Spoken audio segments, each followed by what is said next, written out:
हुआ? हार गया। कितने आदमी थे वो? 2 थे। सिर्फ 2? 2 थे। और आप? 11।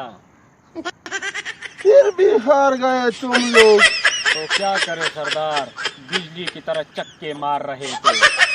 तो आप क्या कर रहे थे? हम बस भागने वाले थे।